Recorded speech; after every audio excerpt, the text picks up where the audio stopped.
Alors, le résultat d'apprentissage aujourd'hui était d'apprendre les rapports sinus et cosinus. Donc, on a déjà vu à date dans le cours qu'on a le rapport tangente. Puis là, il ne faut pas oublier que la tangente de n'importe quel angle, ça c'est si tu le punches dans ta calculatrice, va toujours être égale au rapport entre le côté opposé sur le côté adjacent d'un triangle. OK? Mais le défi qu'on a vu en salle de classe aujourd'hui, c'est que c'est pas tous les cas auxquels on te donne l'opposé ou qu'on cherche l'adjacent, etc. Ici, on donne l'hypoténuse, puis on cherche l'opposé. Alors, afin de résoudre ces triangles ici, plus spécifiquement, on se sert d'une autre propriété ou de deux autres rapports, dont sinus et cosinus. Alors, pour vous aider, sinus d'un angle, ça va toujours être l'opposé sur l'hypoténuse. Cosinus d'un angle, ça va toujours être adjacent sur l'hypoténuse. Et on connaît déjà tangente de l'angle qui va être opposé sur l'adjacent. Donc, c'est tous des rapports que tu peux insérer dans ta calculatrice et qui vont ensuite te sortir une valeur. Et le truc pour s'en souvenir, c'est SOHCAHTOA. OK? Donc, SOHCAHTOA, donc SO, c'est sin de l'angle est égal à opposé sur l'hypoténuse. Donc, remarquez, sin opposé sur l'hypoténuse. K, juste ici, cosinus de l'angle est égal à adjacent sur l'hypoténuse. Et TOA, c'est tangente de l'angle qui est égal à opposé sur l'adjacent. Donc, si vous pouvez vous souvenir de SOHCAHTOA, vous n'allez pas oublier comment trouver des inconnus dans des triangles rectangles. Alors, revenons maintenant à nos deux exemples ici. Le premier, dont j'ai l'angle, je cherche l'opposé et j'ai l'hypoténuse. Donc, pour savoir quoi utiliser, écris SOHCAHTOA. Et regarde ce que l'information te donne. Donc, je te donne l'hypoténuse. OK? Fait que ça va être soit K ou SO que je vais utiliser. Je ne peux pas utiliser TOA dans ce cas-ci. Je cherche l'opposé. Donc, ça va être SO parce que K aurait besoin de l'adjacent. Alors, je sais que le sinus de l'angle sera égal à mon opposé sur mon hypoténuse. Alors, si je regarde ici, mon angle est 40 degrés. Alors, le sinus de 40 degrés, ça va être égal à mon opposé qui est x sur mon hypoténuse qui est 10. Donc, maintenant, je multiplie par 10 pour isoler. Ça veut dire que 10 fois le sinus de 40 sera égal à ma valeur de x. Alors, tu prends ta calculatrice graphique. Tu n'as pas vraiment besoin d'être une calculatrice graphique, là. Le sinus de 40 fois 10. Ça va dire au dixième près, ça va me donner 6,4 qui va être égal à mon x ici. Regardons encore une fois l'exemple ici. Donc ici, encore une fois, écris SOHCAHTOA. Décide lequel tu as besoin. OK. Je cherche l'adjacent de mon angle. OK. Donc ça peut être soit K ou TOA. Je ne cherche pas SO. Et j'ai l'adjacent, et je cherche l'hypoténuse. Donc ici, K, TOA, j'aurais besoin de l'opposé. Alors je sais que cosinus de l'angle va être égal à mon adjacent sur mon hypoténuse.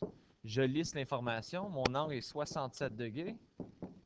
Va être égal à mon adjacent est 27 sur x qui est mon hypoténuse. Tu te retrouves dans un scénario auquel tu peux faire le swap parce que mon inconnu est en bas. Donc, ça veut dire que x va être égal à 27 divisé par le cosinus de 67. Alors, je prends ma calculatrice. 27 divisé par, ouvrez vos parenthèses, le cosinus de 67. Ça va donc me donner 69,1 comme valeur de x. Centimètres. Voilà.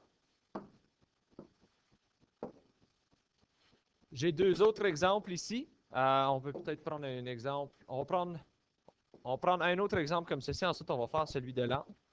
Donc, on va prendre l'exemple ici, qui est l'exemple B.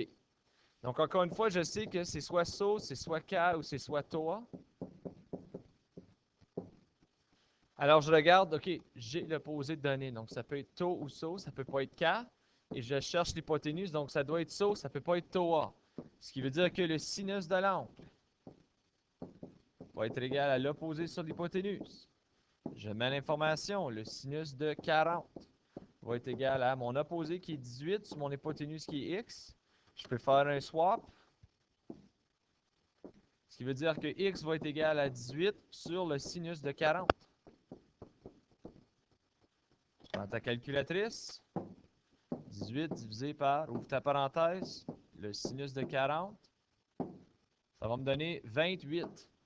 C'est-tu en centimètres? Exactement. Donc, ça va me donner que x va être égal à 28 centimètres.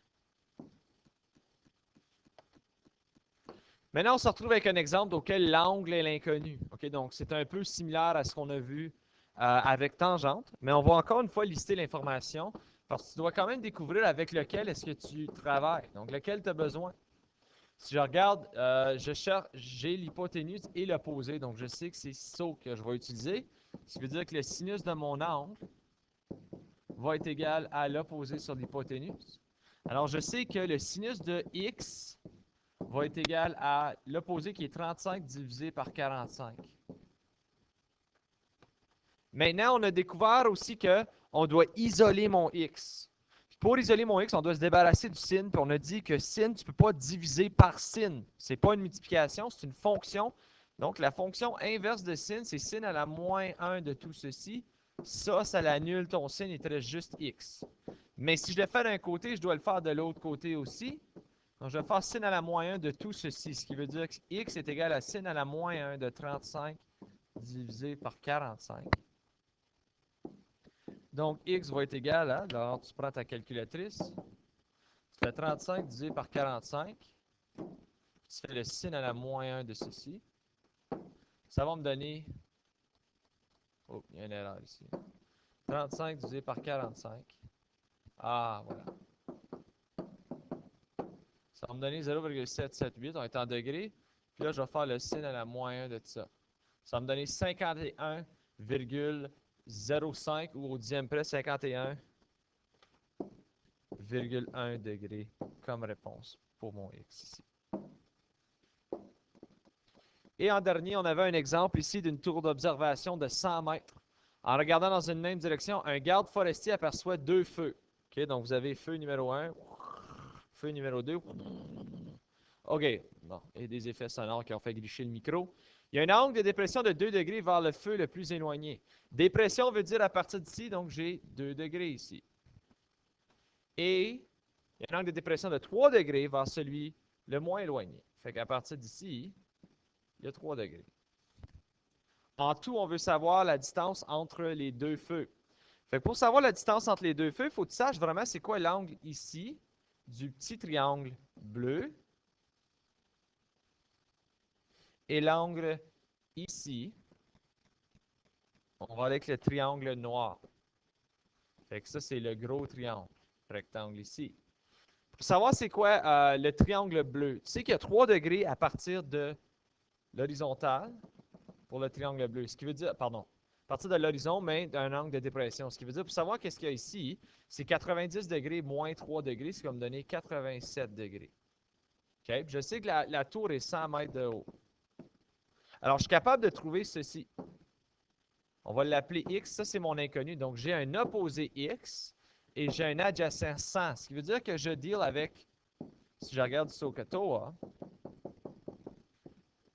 je cherche l'opposé et j'ai mon adjacent. Donc, je deal avec TOA. Alors, je fais la tangente de l'angle. Il va être égal à opposé sur adjacent. Alors, tangente de 87 degrés. Ça va être égal à x sur 100. Donc, pour l'isoler, je vais faire fois 100 des deux côtés. Donc, j'ai 100 fois la tangente de 87. Ça va donc être égal à, tu prends ta calculatrice, tu fais la tangente de 87 fois 100. Ça va me donner 1908,11. C'est tout en mètres. 1908,11 mètres. Ça, c'est la distance de mon triangle bleu. Mais maintenant, je dois savoir c'est quoi la distance de mon triangle noir. Parce qu'une fois que je sais c'est quoi la distance de mon triangle noir, je vais connaître maintenant la distance de là jusqu'à là. Et ensuite, j'ai seulement à faire la soustraction entre les deux pour savoir c'est quoi ce petit espace ici. Maintenant, si à partir du côté ici, j'ai 2 degrés, ça veut dire que mon triangle rectangle au complet est 90 moins 2, ce qui est 88 degrés dans le triangle noir. OK? Pourquoi je fais moins 90? Parce que je sais qu'il y a 90 degrés entre la tour et l'horizon. Donc maintenant, je vais faire, OK, tangente de 88 degrés va être égale à mon opposé ici, on va l'appeler Y, le noir. Donc Y sur 100. Alors je fais fois 100 des deux côtés. Ça l'annule. Ce qui veut dire que 100 fois la tangente de 88 va me donner mon Y.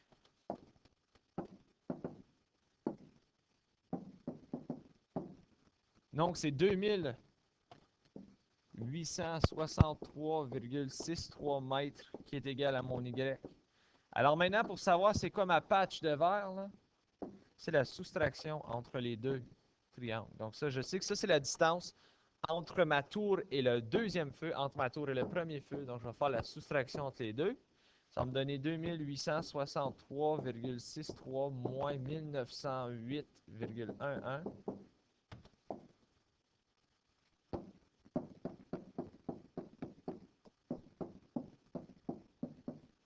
Ça va donc me donner 955. Là, je ne sais plus c'était à quel... moi, j'ai 0,52 mètres entre les deux, mais je vais juste confirmer. Si c'est au dixième près ou au mètre près, ou là, la distance entre les deux feux, allons dire au mètre près. Donc, 956 mètres, ça va être la distance entre les deux feux. Alors, ceci met fin à la leçon d'aujourd'hui.